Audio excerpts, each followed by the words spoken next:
Hi, I'm Tim. Welcome to our channel. Thanks for logging on. If you enjoy these videos, do me a favor and subscribe to our YouTube channel right here at Watchbox Reviews. I'd appreciate it, and I promise to update daily.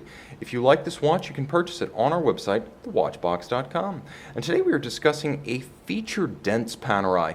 This is the long-winded, ready for this, Panerai Luminor 1950 Chrono Monopulsante 8-day GMT PAM00317. You got all that?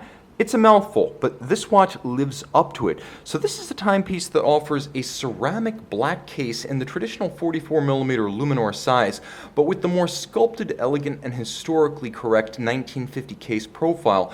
On my 16cm circumference wrist, it wears lighter than you'd suspect. The first thing you notice about ceramic when you wear it for the first time is how light it is. As ceramic is 25% lighter than steel. The timepiece is 44mm, but that doesn't really describe the size, as it doesn't take into account the chronograph pusher, the crescent-shaped device protecting the crown, the span across the wrist, which is 54.8mm, or the thickness of the watch, which is 19.3.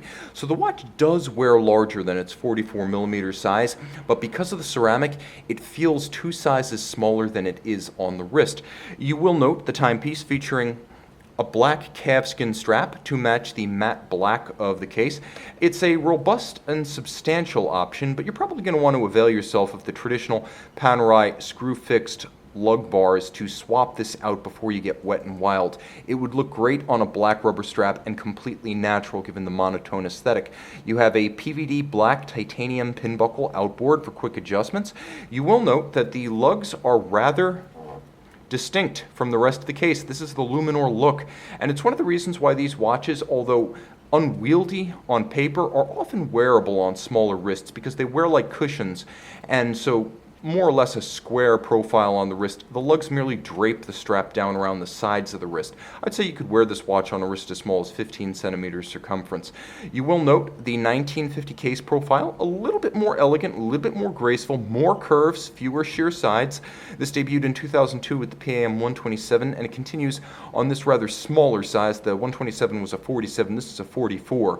But you will note it is dramatically lofted above the wrist. It has an arc and a span and a domed profile, largely due to the immense bubble-style sapphire. This is designed to evoke a vintage Panerai watch, which would feature a plexiglass, creating this kind of distortion effect. To achieve the same thing with sapphire, you really need to add a lot of it, make it thick, and camber it intensely.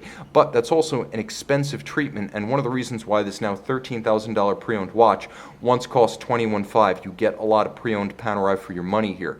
The case is all of a matte finish, and because ceramic is effectively as hard as sapphire for watchmaking purposes, the nicest thing about this watch is that regardless of age, it's going to look new unless you do something seriously drastic. If you're not the type to typically chip or fracture a sapphire, you're not going to be the type to chip or fracture a ceramic case, so proceed with confidence. The dial is refreshingly devoid of the vintage patina style or fake patina, ecru coloration now common on Panerai watches.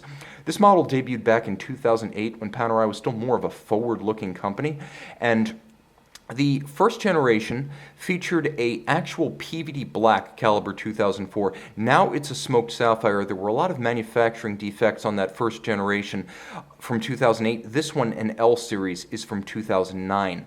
And so if you were to look at that movement underneath the smoked sapphire, it would still be silvered rhodium.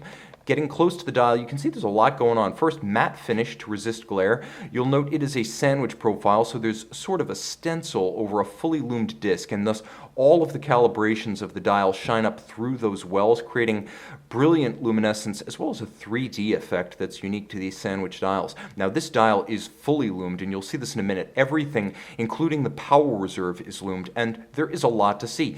It has no date, but it has everything else. Mono pusher chronograph, you can see a 30-minute register at 3 o'clock, chronograph seconds at center. There is a coaxial AM/PM indicator for that second GMT style time zone, so you have the AM/PM as well as constant seconds in a coaxial mono counter at 9 o'clock. There's a dog fang power reserve that moves from left to right as you wind the watch and then back as it discharges.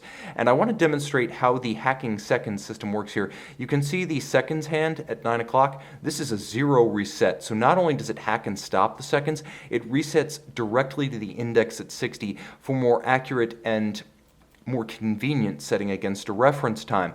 The watch does have a lot going on mechanically, but I need to remind you, it's a Luminor first and foremost. Before it's a complication, it's a Luminor.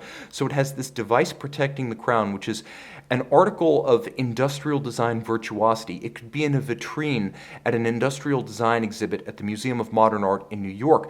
It was an alternative to the Rolex screw-down crown system developed by Panerai in the late 40s and implemented in the 50s. The idea being you have this large crown guard rather than shouldered guards, and then you have a locking lever, and the fulcrum point is built into the guard. So once you unlock the crown, you can turn, you can wind, you can pull it out, you can set the watch, you can use all of the functions, and you don't have to thread it into and out of its seals repeatedly.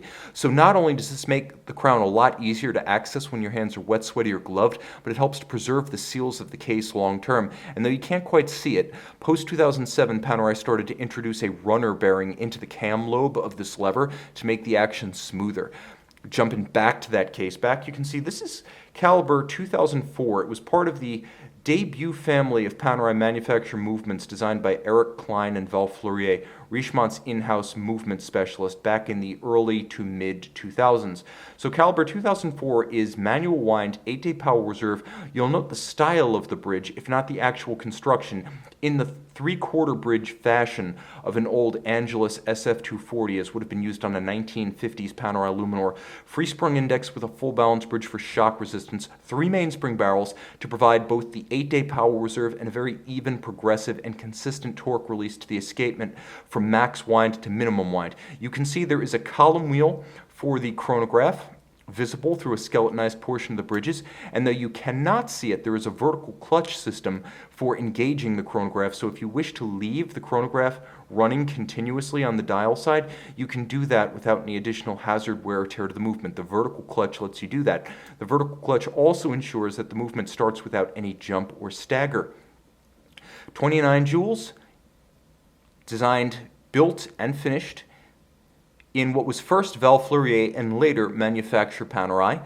Today this is an exclusive Panerai caliber, and if history has been any guide, that first family of Panerai movements will remain the finest in mainstream production. Sure, they've had some minute repeaters, some tourbillons, some equation of time, but for the most part, Panerai movements have gotten less deluxe, a little bit cheaper in construction, and more accessible with all that entails for specifications. The 2004s and the 2003s and the 2002s were home run grand slam type achievements for Panerai, and this one still enjoys 100-meter water resistance thanks to that screwed-in titanium caseback and the device protecting the crown. See it and make it yours on the watch box. And we're back with the Panerai Luminor 1950 Chrono Monopulsante 8 Days GMT PAM00317. It's a lot of watch and it's a lot of lume. As you can see, everything, I mean hours, minutes, seconds, the AM, PM indicator, the power reserve, chronograph minutes, all of it luminescent at night.